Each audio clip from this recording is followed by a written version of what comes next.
ඔයාලගේ ජීවිතේ අත්හරින්න පුරුදු වුණොත් සතුට කියන එක ඔයාලා ගාවට පිස්සුවෙන් වගේ එනවා. සතුට කියන එක. සතුට කියන ගංගාව ඔයාලගේ පැත්තට හැරෙනවා. අත්හැරියට පස්සේ. මේ අත්හරින්න නැතුන් ඉන්නවනේ. අල්ලගෙන ඉන්නව නේද? සතුට කියන එක ඈතට යනවා. පින්වත් අහිංසක අම්මේ තාත්තේ අහිංසක පින්වතුනේ ඔයාලා ඔය අමාරුවෙන් දුෂ්කරව යමක් අත්හරිනව නේද? කවදා හරි ඔයාලගේ ජීවිතේ දුක් නැති වෙලා යනවා. ඔයාලගේ දුක ඔයාලව අත්හැරලාම යනවා. දුක අත්හැරලා අපි අයින් වෙලාම යනවා. අත්හැරියොත් මේ අත්හැරීම තරන්න සැපයක් මේ ලෝකේ නැහැ.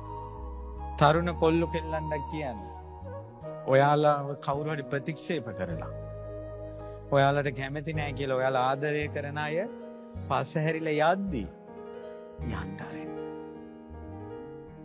තමා ළඟට ඇවිල්ලා ආදරෙන් වැළඳගෙන මං ඔයාට ආදරෙයි කියනකොට ඇතිවෙන සතුටට වැඩිය සතුටක් දුවේ පුතේ උඹලා විඳපල්ලා උඹලා ප්‍රතික්ෂේප කළා යන අයට යන්න දීලා උඹලා සතුට වෙනවා. අල්ලා ගැනීම කියන්නේ දුකක්මයි. අත්හැරීම කියන්නේ සැපක්මයි. අද විශේෂයෙන් කියලා දුන්න ජීවිතේ සතුටුම දවසක් කරගන්න අත්හරින දවස ලැබෙන දවසට වඩා.